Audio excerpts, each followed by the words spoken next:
Hello, friends. You're watching The Night Watchman, where every day you'll hear a brand new horror story that will send chills down your spine. But to keep bringing you these terrifying tales, we need your love and support. So don't forget to like, comment, and subscribe. Now let's begin the story. I never thought a simple resolution could unravel my life like this. My name is Alex Harper, and I'm from a small suburb outside Denver, Colorado. I'd always been the type to make grand New Year's promises, lose weight, travel more, fix my relationships. But 2025 was different. After my fiancée, Sarah, left me in November, claiming I was too distant, I decided to start the year alone, away from the noise of parties and fireworks. No distractions, just me and the quiet of the Rocky Mountains. I rented a secluded cabin in the San Juan National Forest, near Pagosa Springs. It was one of those old log places, built in the 1930s, with creaky floors and a stone fireplace that promised warmth against the January chill. Little did I know, the real cold was waiting inside. The drive up from Denver took about 6 hours on December 31st.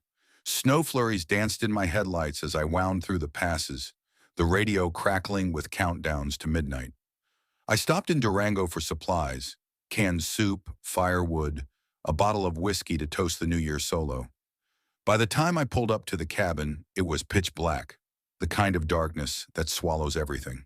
The key was under the mat, as the rental agency had promised. I lugged my bags inside, flicked on the lights, and felt a wave of relief. The place was cozy, a living room with worn leather couches, a kitchenette, and a loft bedroom upstairs. I built a fire, poured a drink, and watched the clock tick toward 2026. To new beginnings, I muttered as the ball dropped on my phone's stream. Fireworks echoed faintly from distant towns, but here it was silent. I went to bed early, resolved to hike the next day and clear my head. January 1st dawned crisp and white. I woke to sunlight filtering through frost-laced windows, the world outside blanketed in fresh snow. After coffee and eggs, I bundled up in my parka and boots, grabbed my backpack, and headed out. The trail behind the cabin led into the forest, marked by faded signs from the Forest Service. It was supposed to loop around a frozen lake, about 5 miles round trip. Perfect for reflection. As I trudged through the powder, my mind wandered to Sarah. We'd met in college at CU Boulder, bonded over hikes like this. But work had consumed me. Long hours at my tech job in Denver, and she'd felt neglected. "You're like a ghost in your own life," she'd said during our last fight. The irony hit me later. About 2 miles in, I noticed something odd. The trail narrowed and I spotted fresh tracks. Not animal, but human boot prints, smaller than mine, weaving off into the trees. Kids playing? But the cabin was isolated. The nearest neighbor was miles away. Curiosity pulled me off path. The prints led to a small clearing, where an old stone marker stood half buried in snow. I brushed it off. Elias Crow, 1892 to 1915. Lost to the mountain. A grave. In the middle of nowhere? I snapped a photo on my phone, figuring it was some historical remnant from mining days. Pagosa had a gold rush history after all. Shrugging it off, I backtracked to the trail and finished the loop, returning to the cabin by noon. The exercise had invigorated me. I felt ready for the year ahead. That afternoon, while chopping more wood outside, I heard it, a faint whisper, like wind through pines but carrying words. Resolve. Resolve. I froze, axe mid-swing. The forest was still, no breeze. Probably my imagination, echoing my own thoughts. Inside, I warmed soup on the stove and scrolled through old photos of Sarah and me. That's when the power flickered. Once, twice, then out. Great, a blackout on day one. I lit candles in the fire, settling in with a book, a thriller about haunted houses of all things. As night fell, the whispers returned, louder this time, from upstairs in the loft. "Resolve your sins." Heart pounding, I climbed the stairs, flashlight in hand. The bedroom was empty, bed made as I'd left it. But on the nightstand, my phone screen glowed. Despite the power outage, it showed a notification. New voicemail from unknown. I played it, static, then a raspy voice. "The mountain remembers, Alex. What did you leave behind?" I nearly dropped the phone. How did it know my name? No signal out here. I checked. Panic rising, I redialed, but it went to a dead tone. Sarah? A prank? But she didn't know where I was. I hadn't told anyone. Shaking it off as a glitch, I barricaded myself in the living room, feeding the fire until dawn. Sleep came in fits, haunted by dreams of that grave marker, Elias Crow rising from the snow. January 2nd. No, wait. It was still the 1st. Time blurred in isolation. The power was back when I woke, as if nothing happened. I decided to investigate. Driving into Pagosa Springs, I stopped at the local library, a quaint building on Main Street. The librarian, an elderly woman named Mrs. Evelyn Grant, eyed me curiously as I asked about Elias Crow. "Old mining family," she said, pulling a dusty ledger. "Elias was a prospector, disappeared in a blizzard on New Year's Day, 1915. Legend says he made a pact with the mountain spirits for gold, but broke it by abandoning his partner to die. Folks say his ghost wanders, forcing wanderers to resolve their own betrayals." She chuckled. "Tourist tales, but that cabin you're in? It was built on Crowland. Be careful up there." Back at the cabin, her words gnawed at me. Betrayals? Sarah had accused me of emotional abandonment. Was this some cosmic joke? I searched online, spotty Wi-Fi from a booster I'd brought, and found forums about San Juan hauntings. One post from 2018. "Stayed in Pagosa cabin, heard voices about resolving sins. Thought it was wind, but my car wouldn't start until I confessed cheating on my wife aloud." Coincidence? I laughed it off. But as evening came, the whispers intensified. Now from the basement, a door I'd overlooked, hidden behind stacked boxes. Flashlight beams shaking, I descended the rickety stairs. The air was musty, cold as a grave. Cobwebs draped old furniture, and in the corner, a wooden chest. Inside, yellowed papers, a journal. Elias Crow's, dated 1914 to 1915. Entries about striking gold with partner Jedediah Mills, then greed overtaking him. Jed begged for help in the storm, but I left him to freeze. My resolution: never look back. The last page. "The mountain calls me to resolve. It won't let go." A chill ran down my spine. As I closed the journal, the basement door slammed shut above me. Darkness enveloped, my flashlight dying. "Resolve, Alex," the voice boomed, not a whisper now. "What did you abandon?" I pounded on the door, screaming. Hours passed, or minutes. Time warped. Memories flooded. Not just Sarah, but my brother, Mike. We'd grown up in Colorado Springs. He was the troubled one. Drugs after our parents died in a car crash. I'd promised to help him, but when he needed bail last year, I ignored his calls. He overdosed in March. I'd buried the guilt, resolved to move on. "Mike," I whispered. The voice shifted, mimicking his. "You left me, bro. Resolve it." Visions assaulted me. Mike's frozen body in the snow, overlapping with Jedediah's tail. I confessed aloud, tears streaming. "I'm sorry, Mike. I should have been there." The door creaked open. Gasping, I fled upstairs, grabbing my keys. But the car wouldn't start. Snow piled high outside, a sudden storm raging. Trapped, I paced the cabin all night. Whispers evolved into apparitions. Shadowy figures at windows, Elias's gaunt face in the mirror. By morning, still January 1st, my phone clock looped at 12:01 a.m. Impossible. The resolution curse. Time frozen until I truly resolved. Desperate, I hiked back to the grave marker, digging through snow with bare hands. Beneath, a rusted locket, inside a photo of Elias and Jedediah. "Break the cycle," I muttered, smashing it against the stone.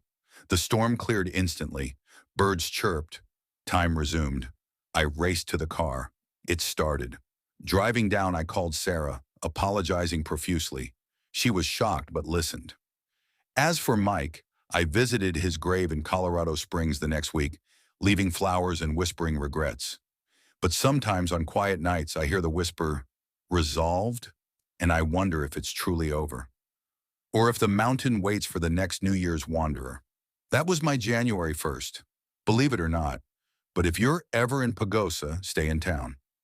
The cabins hold more than history. They hold resolutions you might not be ready to face. Wait, no, that's not the end. I thought it was, but last night, January 1st, 2026. The whispers returned. Not in Colorado, but here in my Denver apartment. Alex, you resolved nothing. Sarah was the start. My phone rings. Unknown caller. I answer, heart and throat. Static, then Mike's voice. Come back to the mountain. Finish it. I grab my keys. The drive awaits. Resolution isn't a one-time thing. It's eternal. No, stop. This can't be. But the door locks itself. Snow falls outside, impossible in the city. The curse followed me. If you're reading this, somehow I posted it online before leaving. Don't make resolutions lightly. They bind you. I'm heading back. Pray for me. The horror isn't the ghost, it's the truth you can't escape. But as I write this, the whispers laugh. The end? No, Alex. It's just beginning. I crumple the note. Perhaps it is. Story 2. I never believed in New Year's resolutions until that winter in Millvale, Pennsylvania. It was December 30th, 2024, and I'd driven up from Pittsburgh to my cousin Jake's old cabin on the edge of Allegheny National Forest. Jake had vanished 6 months earlier, right after inheriting the place from our uncle Harlan. No body, no clues, just his truck abandoned on Route 28, keys in the ignition, phone dead on the seat. The cops called it a hiking accident. I called bullshit. Harlan had always whispered about the woods remembering, some family curse tied to the land he bought cheap in the 70s from a dying logging family named the Whitakers. I parked my rented Ford Escape under the sagging porch, snow crunching under tires that hadn't seen chains. The cabin was a squat 2-story relic, peeling red paint, chimney belching lazy smoke from a neighbor's distant fire. Inside smelled of damp pine and something metallic, like old pennies. Jake's stuff was everywhere. Beer cans, flannel shirts, a half-eaten pizza fossilized on the counter. I came to pack it up, sell the place, move on. Resolutions, right? Mine. Cut ties with this haunted family history. That first night, I lit the wood stove and cracked a Yingling. The wind howled like it had lungs. Around 11 p.m., I found Harlan's journal in the attic crawl space, tucked behind insulation yellowed with age. Leather-bound, pages brittle. The first entry dated January 1st, 1978. Bought the Whitaker land today. They unloaded it fast after Elias died in the mill fire. Said the woods took him first, dragged him screaming into the pines. Locals avoid the ridge. Call it Echo Hollow. Won't go near after dark. Happy fucking New Year. Chills hit me harder than the draft. Elias Whitaker? I Googled it on my phone. Spotty signal out here. Yeah, real. 1977 mill accident in Warren County. Elias, 42, vanished into the forest mid-shift, body charred later in the blaze. No witnesses. Family sold everything and fled to Ohio. I slammed the journal shut, but curiosity gnawed. Flipped to later entries. Harlan wrote about noises, whispers mimicking lost voices, footsteps circling the cabin at midnight. He nailed shut a root cellar door in the basement, swearing something scratched from below. By 1985, entries turned manic. It's the echo. Feeds on regrets. New Year's midnight, it hungers most. Don't make promises you can't keep. Sleep evaded me. At 2 a.m., a thump rattled the walls. I grabbed Jake's deer rifle, loaded, thank God, and peered out. Snow fell thick, blanketing the tree line. Nothing. Back to bed, but dreams twisted. Jake's face, pleading, mouth stretched in a silent scream as roots pulled him down. New Year's Eve. Dawn morning brought gray light and a hangover fog. I shoveled the drive, muscles burning, radio crackling with Steelers highlights. Cell service flickered. Texts to my girlfriend in Pittsburgh bounced. Cabin's a dump. Out tomorrow. No reply. In the kitchen, I brewed coffee black as the pines. That's when I noticed the floorboards, warped near the basement door, like something heavy had pried them once. Harlan's journal mentioned the root cellar. Against better sense, I fetched a crowbar from Jake's toolbox. The door creaked open on rusted hinges, stairs descending into musty black. Flashlight beam danced over dirt walls, cobwebs thick as veils. At the bottom, a pit, maybe 10 by 10, dug unnatural deep. Bones littered the floor, Deer skulls, raccoon ribs, one human femur, cracked and gnawed. My stomach lurched. Animal? Or scratched into the wall, fresh as yesterday. Jake was here. It knows your name. Heart slamming, I bolted upstairs, barred the door. Called the cops. Voicemail. Signal died. It had to be a prank. Jake faked his death? Or someone messing with me? But the femur. I pocketed a shard for proof. Afternoon, I hiked to the ridge. Echo Hollow, per the journal. Snowdrifts swallowed my boots. Trees loomed twisted, branches like skeletal fingers. Midway up, I found Jake's backpack. Shredded, contents spilled. Wallet, keys, a crumpled note. Ian, it's real. The echo eats promises. Harlan tried to silence it. Don't stay past midnight. My name. He wrote my name. Back at the cabin, panic clawed in. Sunset bled red across the forest. I nailed boards over windows, loaded the rifle. Whiskey burned my throat. Why hadn't Jake just left? Backstory flooded back. Uncle Harlan, bankrupt after the steel mills crashed in '83. He made a deal with the land, promised the Whitakers' guardian his regrets in exchange for fortune. It worked. He struck oil on the property, paid cash for Jake's childhood home. But New Year's Eve, 1990, Harlan confessed to Dad. I promised it, my first regret of the year. It takes more now. Dad laughed it off as booze talk. Harlan hanged himself January 2nd. Jake must have dug into it, same as me. Inherited the curse. Midnight approaches 9 p.m. Wind screamed louder, rattling shutters. Power flickered. Generator hummed to life outside. I pored over the journal. Final pages, Harlan's scrawl. The echo isn't a ghost. It's the land's memory, twisted by blood. Whitakers woke it, logging sacred groves. Native Lenape burial site, they say. Elias promised it silence for profit. It echoes your vows back. Twisted. New Year's, when time folds, it claims the speaker. 10 p.m., thumps again. Rhythmic, from the basement. Scratch, scratch, pause. Like nails on wood. I aim the rifle at the door. Who's there? Silence, then faint. Ian, stay! My voice echoing from below. Impossible. 11 p.m. Phone buzzed. Miracle signal. Voicemail from Mom. Ian, Jake's remains found. Buried alive in root cellar. They say coyotes. Be careful. Remains? When? Message timestamp. January 1st, 2025. Future? Clock struck 11:30. Snowstorm whiteout. Something thudded against the porch. Heavy, deliberate. Footsteps crunched, circling. Whispers seeped through cracks. Jake's voice. Harlan's, Elias's. Begging, accusing. You promised to sell. Break it. Stay. Midnight neared. I grabbed the journal. Matches. Burn it. End this. But as flames licked pages, the basement door splintered. Claws raked wood. Long black, tipped red. A shape heaved upstairs. Not human, not beast. Torso elongated, skin bark gray, face a whirl of melting features. Jake's eyes in Harlan's mouth, Elias's grin splitting wide. It reeked of wet earth and copper blood. Resolve, it gurgled, voice mine.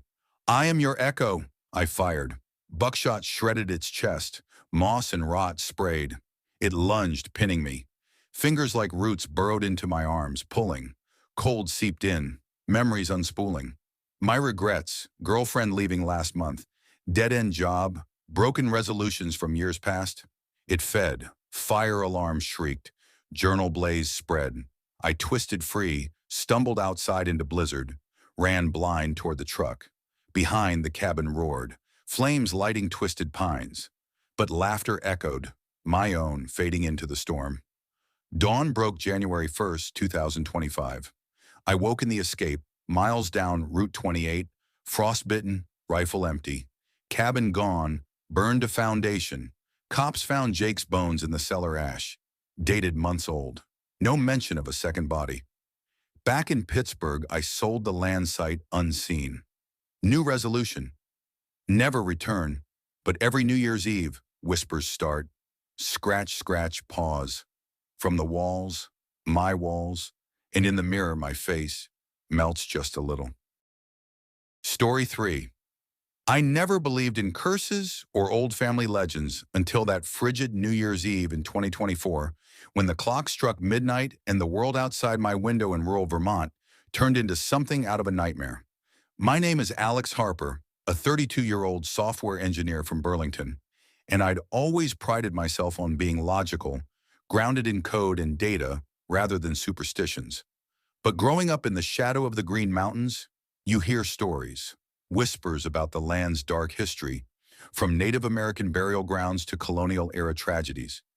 My family's tale was one of those, buried deep in our attic like forgotten heirlooms. It all started with my great-grandfather, Elias Harper, who settled in this isolated cabin near Stowe back in 1923.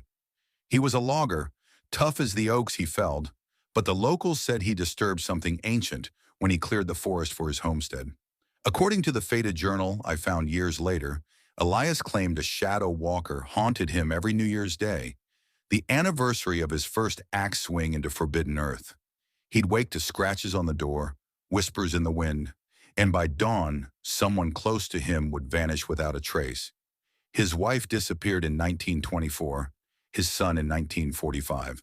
The pattern skipped generations, but it always landed on January 1st. My grandfather dismissed it as coincidence, blaming black ice accidents or hunting mishaps. My parents laughed it off too, until Dad went missing on a ski trip exactly on that date in 2005. The police called it an avalanche, but no body was ever found. I inherited the cabin after Mom passed from cancer in 2022. It was a fixer-upper, creaky floors and drafty windows, surrounded by miles of snow-blanketed pines. I moved in to escape the city grind, thinking solitude would help me grieve. New Year's Eve that year, I decided to ring in 2025 alone. No parties, just a bottle of bourbon and a crackling fire. The forecast predicted a blizzard, but I was prepared. Generator humming, pantry stocked. As the ball dropped on my laptop screen, Times Square alive with cheers, I raised a glass. To new beginnings, I muttered, the wind howling like a distant scream. Midnight hit, and that's when the first oddity occurred, a soft thump against the front door, like a branch falling.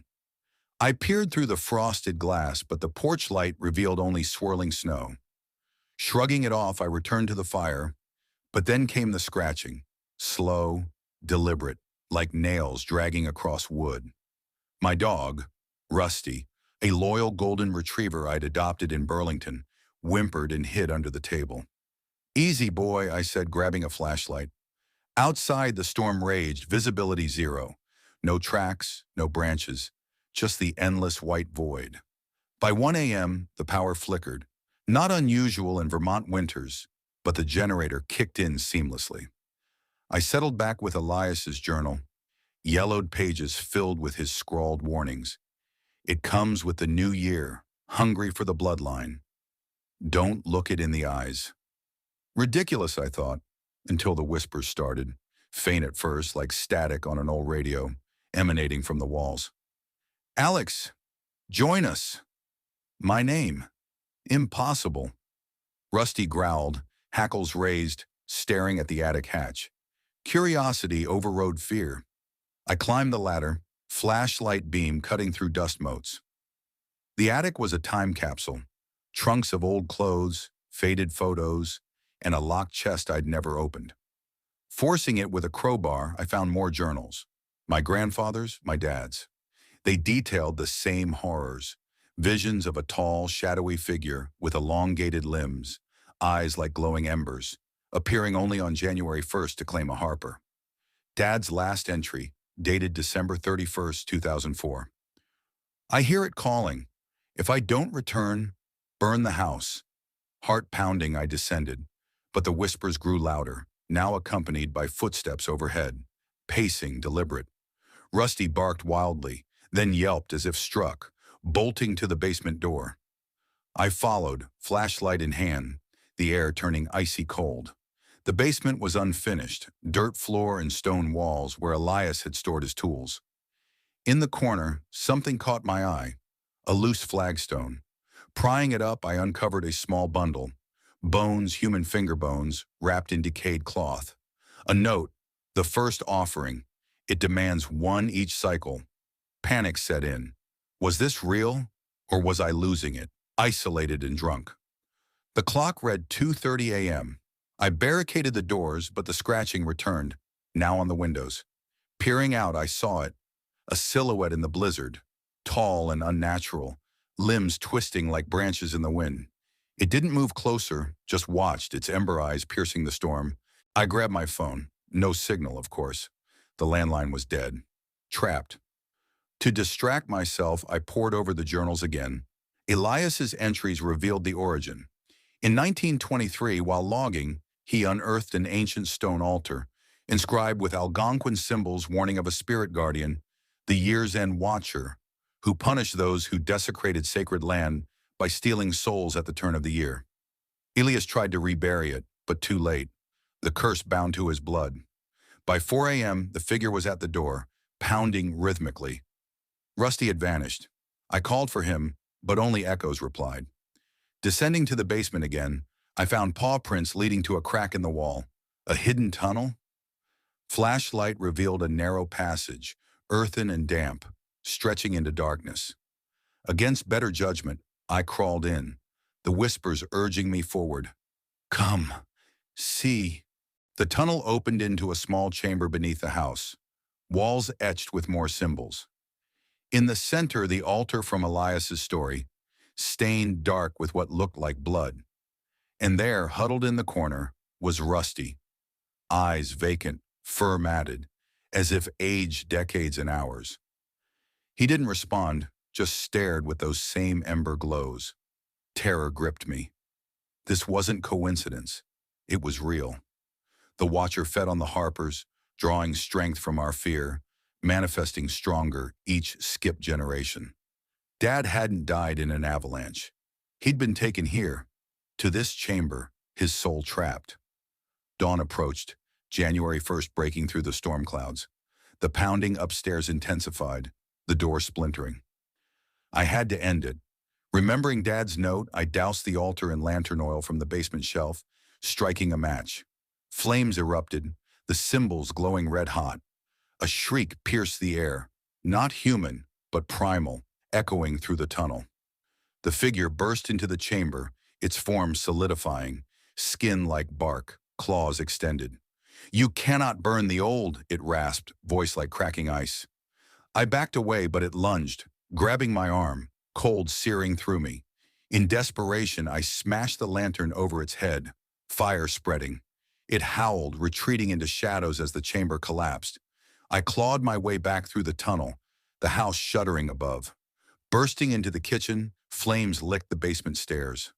I grabbed Elias's journal and fled into the snow, the cabin igniting behind me like a bonfire. Sirens wailed in the distance. Neighbors must have seen the blaze. As firefighters arrived, I sat in the ambulance, wrapped in a blanket, watching the ruins smolder. No sign of the Watcher, no bones, no altar, just ash. But that night, in a Burlington motel, as January 1st faded, I heard it again, a faint scratch at the door. The curse wasn't in the house, it was in me. The next year, I returned to the site, rebuilt nothing. Yet on December 31st, 2025, the whispers started anew. I've documented everything, in case I don't make it. If you're reading this, burn it all. Don't let it claim another. Story 4. I never believed in family curses until the winter of 2025, when the clock struck midnight on New Year's Eve and Blackwood Hollow claimed my brother. It started with Grandma Eileen's stories, whispered around the kitchen table in our old farmhouse off Route 30, just east of Pittsburgh. The house sat on 10 acres of tangled woods in Blackwood Hollow, a forgotten dip in the Appalachian foothills where the hills swallowed sound and secrets alike. Grandma was from the old coal mining families. O'Haras, they called us back then. Her eyes would glaze over as she spoke of the hollow whisper, a voice that lured miners into the abandoned shafts during the 1920 strikes. "It ain't the wind, Tommy," she'd say, gripping my hand too tight. "It's the hungry ones. They wait for the new year when the veil thins." I was 10 then, laughing it off with my brother Jack, who was 7 years older and already too cool for ghost tales. Dad called it nonsense, too busy with his mechanic shop in Greensburg to indulge. Mom just poured more coffee, her smile tight. But Grandma's story stuck, especially the one about great-great-uncle Seamus. In 1929, right after the market crash, Seamus vanished into the mines on New Year's night. They found him 3 days later, babbling about the mouths in the walls before he scratched his own eyes out. The family buried it, literally. His journal, singed and blood-stained, ended up locked in Grandma's attic trunk. Fast forward 20 years. Jack and I were grown, me, 30, scraping by as a welder in Pittsburgh. Him, 37, a paramedic with a wife and kid in Irwin. Grandma passed in November 2024, leaving the farmhouse to us in her will. "Burn it down if you have to," her lawyer read, voice flat, "but don't stay past the solstice." We laughed, sold the equipment, fixed the roof, planned to flip it for a quick buck. New Year's Eve party, perfect timing.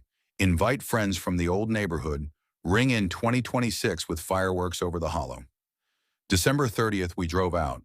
Snow blanketed the hills, turning the dirt road into a white vein snaking through pines. The house loomed, peeling white clapboard, sagging porch, chimney puffing smoke from the furnace we'd lit remotely. Jack slapped my back.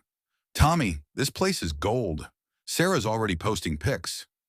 His wife was inside with our niece Lily, 6 years old and buzzing about sleepover ghosts. We unloaded coolers, strung lights. That night, first odd thing, the attic trunk. I'd gone up to grab holiday boxes and found it open. Padlock snapped like brittle bone.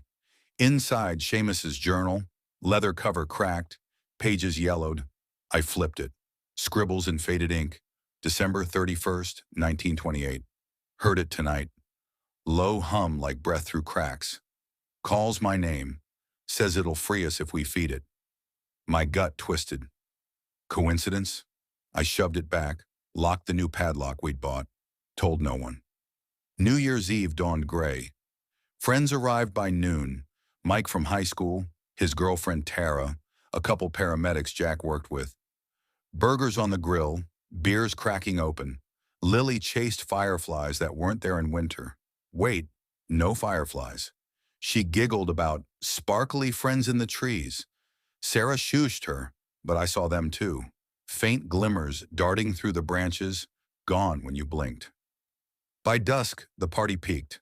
Music thumped from Bluetooth speakers, masking the wind's moan. We lit the bonfire out back, flames licking 50 feet high. Jack handed me a shot. To new beginnings, bro. Midnight loomed. Phones buzzed with countdowns from Times Square. But in the hollow, our signal flickered, bars dropping to zero as the clock hit 11:55.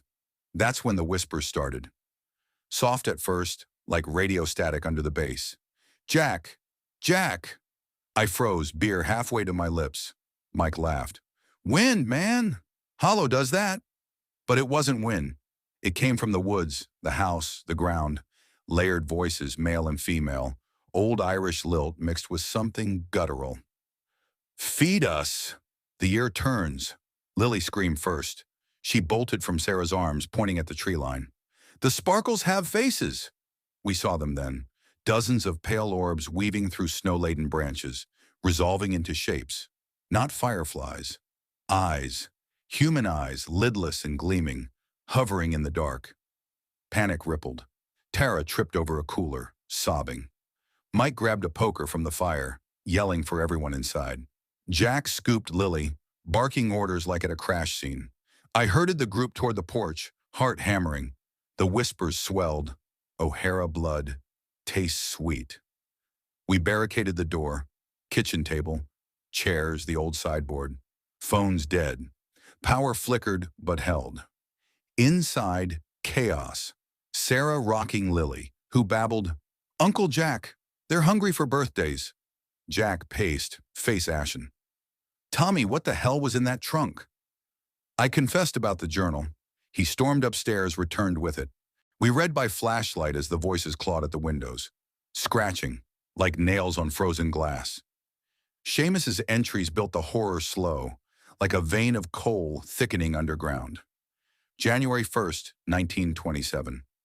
Foreman shorted our pay again. Men murmur of striking. Hollow hums at night. Lungs filling with dust, they say. December 28th, 1928. Voices now. Promise gold if we dig deeper. Patty McGee followed last night.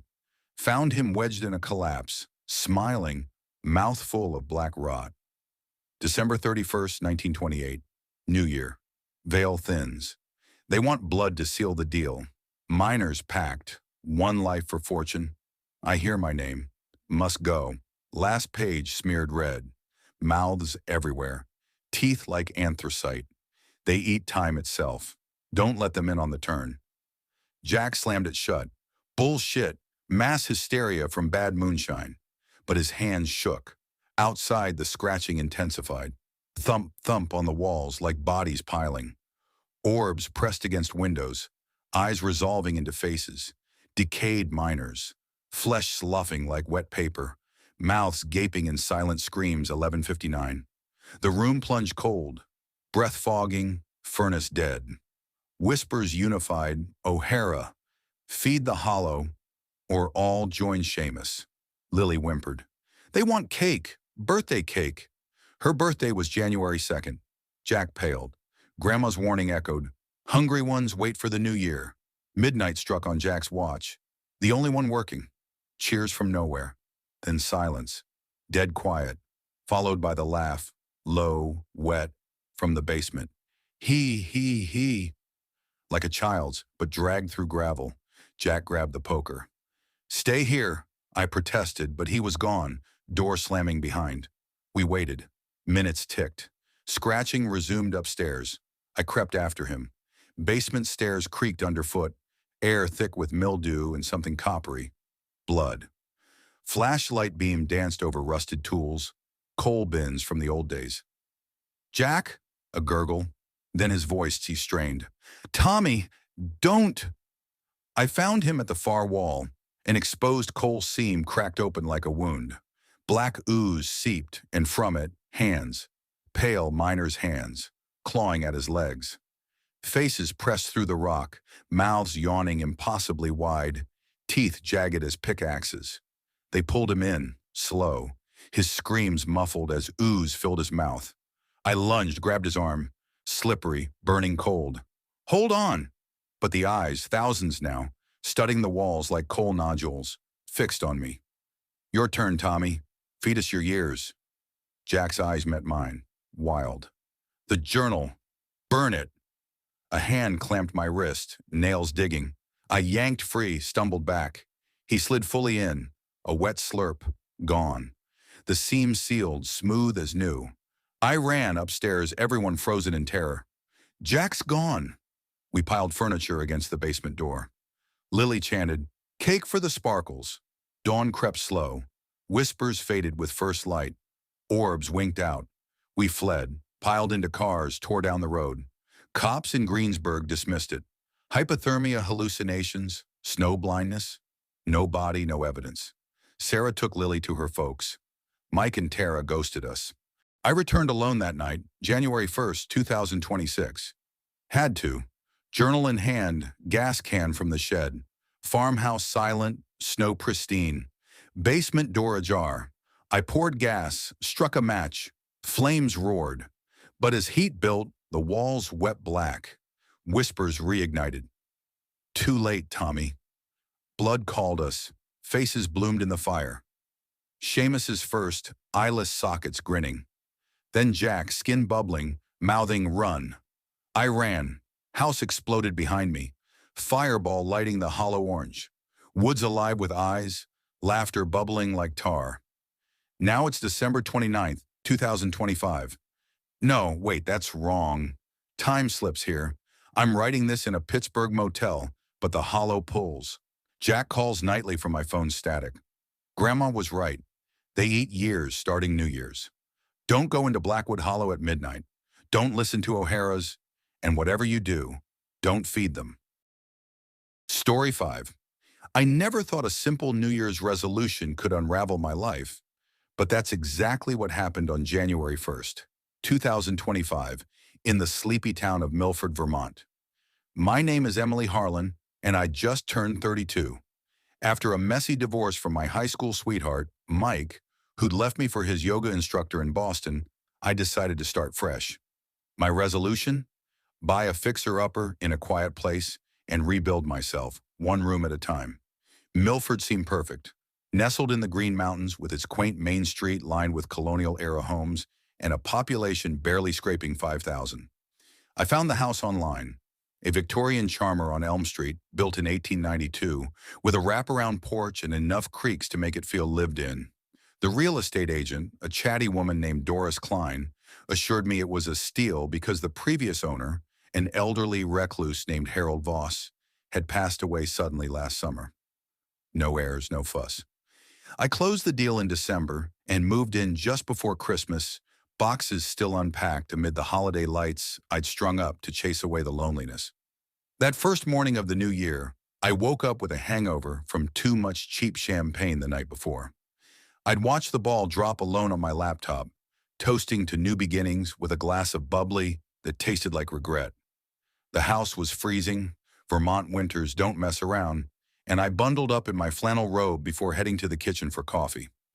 As I waited for the pot to brew, I stared out the window at the snow-blanketed yard. The neighbor's dog, a mangy mutt named Buster from the Johnsons next door, was barking at nothing again. Or so I thought. My plan for the day was simple. Tackle the attic. It was crammed with junk from Harold's estate sale leftovers, and I figured clearing it out would be therapeutic. Armed with a flashlight and a dust mask, I climbed the narrow stairs, the wood groaning under my weight like it was protesting my intrusion.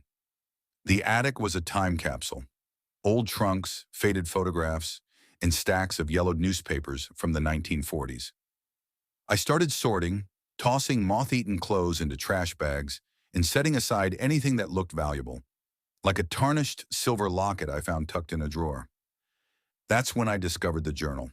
It was leather-bound, cracked with age, hidden inside a wooden box under a pile of quilts. The cover was embossed with the initials EV. Not Harold's, his were HV. Curious, I flipped it open. The first entry was dated January 1st, 1893. Dear Diary, Father says the new year brings promise, but I fear the shadows in this house grow longer. Mother whispers of the visitor again. I pray it's just the wind. The handwriting was elegant, feminine. As I read on, a chill unrelated to the cold settled over me. The writer was Eliza Voss, Harold's great-grandmother apparently. She detailed life in Milford back then, a thriving logging town before the mills closed. But woven through the mundane were hints of something darker. Eliza wrote of strange occurrences, doors slamming shut on windless nights, whispers in empty rooms, and a recurring dream of a man in a black coat standing at her bedside, his face obscured by shadow. I laughed it off at first. Old houses have histories, right? But as I delved deeper, the entries grew frantic. By March 1893, Eliza described her father's obsession with protecting the family secret. He'd built the house over an old Native American burial ground, displacing graves during construction. Locals whispered of a curse, but he dismissed it as superstition. Then one entry stopped me cold. April 15th, 1893. I saw him tonight. Not in a dream. He stood at the foot of the stairs, his eyes like coals. Father says we must never speak his name. Blackthorn, the spirit of the displaced. He demands restitution. I fear for little brother Samuel. Samuel Voss, Harold's grandfather? I set the journal down, my hands trembling. The attic felt smaller, the air thicker. Outside, the wind picked up, rattling the single-pane window. I told myself it was coincidence, but as I packed up for the day, I couldn't shake the feeling of being watched. That evening, I tried to distract myself with a hot bath and a book, but my mind kept drifting back to Eliza. Milford's library was closed for the holiday, so I did a quick online search on my phone. Nothing much. Just a Wikipedia stub on the town's history, mentioning logging booms and a few unsolved disappearances in the late 1800s. One article from the local paper, archived online, caught my eye. Voss family tragedy. Young boy vanishes on New Year's Eve, 1893. Samuel Voss, age 8, had gone missing from the house. Search parties found no trace, and the family never recovered. Eliza, it said, was institutionalized years later for hysteria. I shivered, chalking it up to small-town lore. But as night fell, the house came alive. It started subtly, a floorboard creak here, a distant thump there. I was in bed scrolling through social media when I heard footsteps on the stairs. Slow, deliberate, like someone ascending from the foyer. My heart pounded. "Hello," I called out, feeling foolish. Silence. Then a whisper, faint, like wind through cracks. "Restitution." I bolted upright, grabbing my phone for light. The hallway was empty. Must be the hangover, I reasoned, or the old pipes. But sleep evaded me. Around 2 a.m., I heard it again. Footsteps, this time circling my bedroom door. I locked it, huddling under the covers, telling myself it was just the house settling. The next day, January 2nd, I threw myself into work. I'm a freelance graphic designer, so I set up my laptop in the living room, blasting music to drown out the unease. But during a break, I returned to the journal. Eliza's entries after Samuel's disappearance were heartbreaking. She blamed Blackthorn, describing visions of her brother trapped in the walls, crying out. Her father, desperate, had consulted a medium who warned that the spirit required a vessel, a living soul to atone for the desecration. The family ignored it, and one by one, they fell ill or vanished. Eliza's last entry, dated December 31st, 1893. "He comes tonight. The new year demands its due. I must hide this, lest it claim another." Hide what? The journal? I slammed it shut, my pulse racing. That afternoon, I visited the Johnsons next door, Tom and Linda, a retired couple. Over coffee, I casually mentioned the house's history. Tom's face paled. "Harold Voss? Yeah, he was odd. Lived alone after his wife died young. Folks said he talked to himself, mentioned paying the debt. Died of a heart attack up in that attic. You find anything weird up there?" I nodded, showing them the journal. Linda crossed herself. "Best burn that, dear. Old stories say the Voss place is cursed.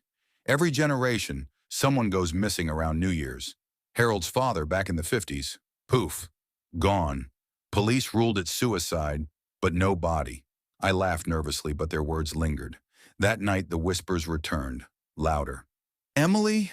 My name. No, it must be the wind." I double-checked locks, turned on every light. Around midnight, as snow flurried outside, the power flickered. In the darkness, I saw it, a silhouette at the window, tall and cloaked, eyes glowing faintly. I screamed, fumbling for my phone.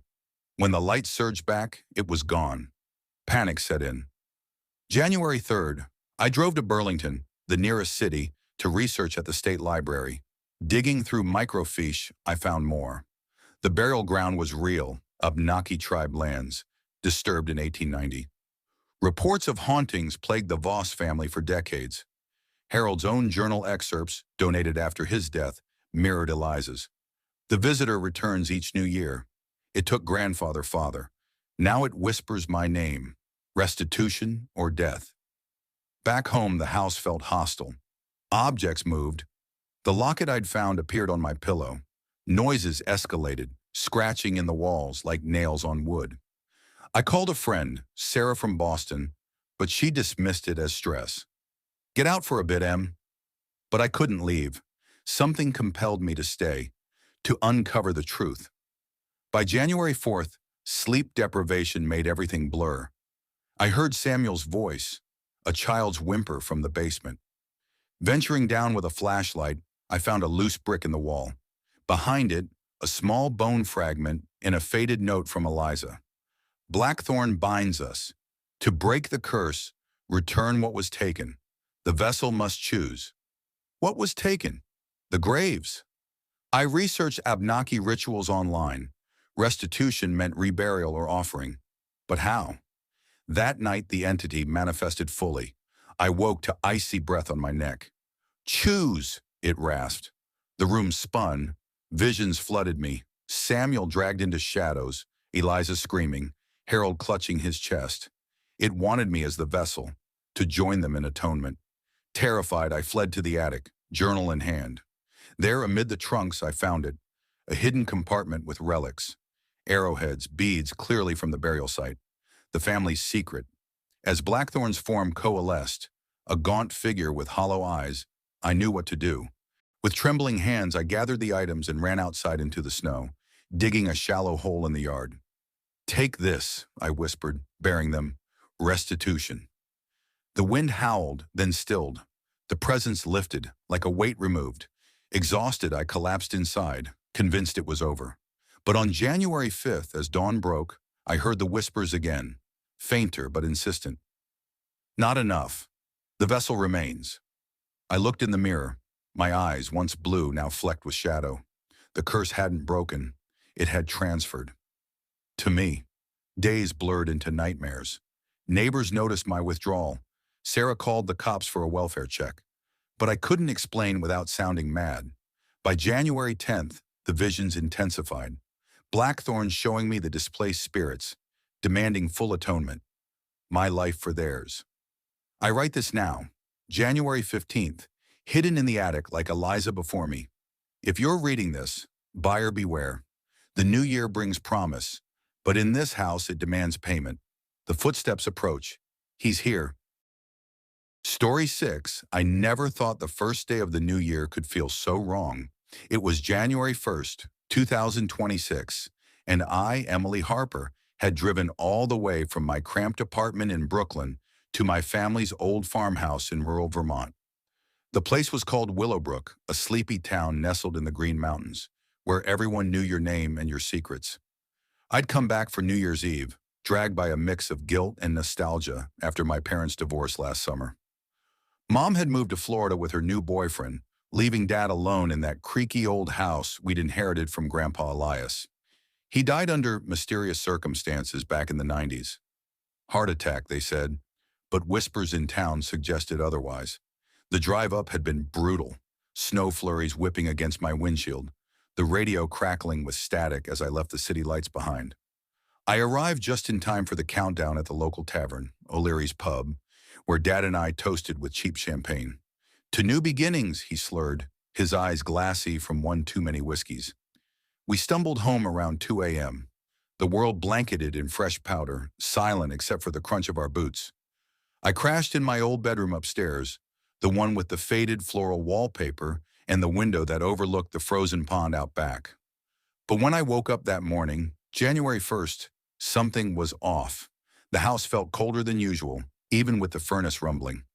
I rubbed my eyes, glancing at the clock. 9:17 a.m. Dad should have been up, banging pots in the kitchen like he always did on holidays. Instead, silence. I called out, "Dad, you making coffee?" No answer. Shrugging it off as a hangover, I threw on a sweater and padded downstairs. The kitchen was empty, the coffee pot cold. A note on the counter caught my eye. "Gone for a walk by the pond. Back soon. Dad." Odd, considering the temperature was hovering around 15 degrees Fahrenheit. But Dad was stubborn like that. Former Marine, always pushing through the elements. I poured myself a mug of instant coffee and sat by the window, watching the snow drift lazily. The pond looked like a sheet of glass, edged with skeletal trees. Grandpa Elias had drowned there in 1994, or so the story went. Official reports said he fell through the ice while ice fishing, but Dad always hinted at more. He saw something out there, he'd say cryptically during family dinners, then change the subject. I shook off the memory and decided to start my New Year's resolution early. Clean out the attic. Mom had left boxes of junk up there, and with the divorce finalized, it was time to purge. The attic stairs creaked under my weight, the air thick with dust and the faint smell of mothballs. I flicked on the bare bulb, illuminating stacks of cardboard boxes labeled in faded marker. Christmas decor, old photos, Elias's stuff. I started with the photos, flipping through yellowed albums. There was Grandpa as a young man in the 1950s, standing proudly outside the farmhouse he'd built with his own hands. He looked stern, with piercing blue eyes that seemed to follow me. Then a series of pictures from the pond. Family picnics in summer, ice skating in winter. One photo made me pause, a group shot from New Year's Day, 1993. Grandpa in the center, smiling, but his eyes, they looked haunted. Behind him, the pond was partially thawed, unusual for January in Vermont. As I dug deeper, I found a leather-bound journal tucked in a box marked Private. Grandpa's handwriting was neat, almost obsessive. The entries started mundane, crop yields, weather reports. But as I skimmed toward the end, they grew erratic. December 31st, 1993. Saw it again last night. The figure by the pond. It calls my name in the wind. Must be the whiskey, but I swear it's real. January 1st, 1994. It won't let me go. The resolution was a mistake. I promised to forget, but it remembers. My heart skipped. What figure? What resolution? I closed the journal, a chill running down my spine unrelated to the cold. Outside, the wind picked up, howling like a distant scream. I glanced out the attic window. Dad still wasn't back. Worry gnawed at me. Grabbing my coat, I headed outside, my boots sinking into the snow as I trudged toward the pond. The air was biting, my breath fogging in front of me. "Dad, Henry Harper!" I shouted, my voice echoing off the trees. No response. The pond's surface was pristine, no footprints disturbing the snow except for a single set leading from the house to the edge. They stopped abruptly at the ice as if he'd vanished. Panic rising, I scanned the area. That's when I noticed it, a dark shape under the ice about 10 feet out. It looked like a body? No, impossible. I blinked, rubbing my eyes. It was gone. Just a shadow from the clouds, I told myself. But as I turned back, something crunched under my boot. A small, frozen object. I picked it up. Dad's wedding ring, the one he still wore despite the divorce. How had it gotten here? My mind raced. Had he slipped? Fallen in? I rushed back to the house, dialing 911 on my phone. "My father's missing," I gasped to the dispatcher. "Tracks lead to the pond, but he's not there." They promised to send a deputy from the Willowbrook Sheriff's Office, but with the holiday, it might take an hour. Hanging up, I paced the living room, the journal burning a hole in my pocket. I opened it again, reading more carefully. Grandpa's entries detailed a family legend I'd never heard. Back in the 1800s, our ancestors settled Willowbrook after fleeing some scandal in Boston. The pond, they said, was cursed, a Native American burial site disturbed during construction. Every New Year's Day, when resolutions are made, the spirits demand a renewal. Ignore it, and they take what you value most. Grandpa wrote that in 1955, his own father disappeared by the pond after vowing to quit drinking. "It's not a ghost," he scrawled. "It's a debt, paid in blood or memory." This was nonsense, superstitions from a lonely old man. But why did Dad go out there? Last night at the pub, he joked about his resolution. "This year, I'm letting go of the past, starting fresh." My stomach twisted. Was this connected? The wind rattled the windows, and I swear I heard whispering, faint, like voices under ice. I grabbed a flashlight and headed back out, determined to search properly. The sun was dipping low, casting long shadows. At the pond's edge, the dark shape reappeared under the ice. Clearer now. It wasn't a body. It was a face, pressed against the underside, eyes wide, mouth open in a silent scream. I stumbled back, heart pounding. "Dad?" I whispered. No, it couldn't be. But as I watched, the face shifted, morphing into Grandpa's from the photos. Then another, older, unfamiliar. The whispers grew louder. "Renew! Renew!" Terror gripped me. I ran back to the house, slamming the door. The power flickered, then died, plunging everything into dusk. In the dim light, I noticed the basement door ajar. Dad never left it open. Swallowing fear, I descended the stairs, flashlight beam cutting through the gloom. The basement was a maze of old furniture and boxes. In the corner, a dusty trunk caught my eye. It was unlocked. Inside, more journals, newspaper clippings. One headline from 1955. "Local man vanishes on New Year's Day, search called off." Another from 1920. "Tragic drowning at Harper Pond." They all tied back to our family, every generation losing someone on January 1st. Grandpa's final entry: "I made the resolution to end it. Offered myself instead. But it wants more. It always wants more." A noise upstairs. Footsteps. "Dad!" I called, racing up. The kitchen was empty, but the back door swung open, snow blowing in. Outside, fresh tracks led to the pond again. This time they were mine. No, I'd come from the front. The whispers returned, closer. Emily! Renew! I froze. Last night, in a champagne haze, I'd made a silent resolution to uncover the family secrets, to fix what was broken. Was that it? The curse's trigger? The face under the ice called to me. I felt pulled, my feet moving against my will toward the pond. The ice cracked faintly under my weight as I stepped out. Below, Dad's face joined the others, beckoning. Sirens wailed in the distance. The deputy. But it was too late. The ice gave way, cold water enveloping me. As I sank, the whispers clarified. Welcome home. When they pulled me out hours later, hypothermic but alive, Dad's body was there too, frozen in time. The official report called it an accident, slipped while walking. But I know the truth. The pond renews itself every year, taking resolutions as payment. Now, as I sit in my Brooklyn apartment, staring at the calendar flipping to December 31st, I wonder, what will I resolve this time? No, I won't. But the whispers have followed me here,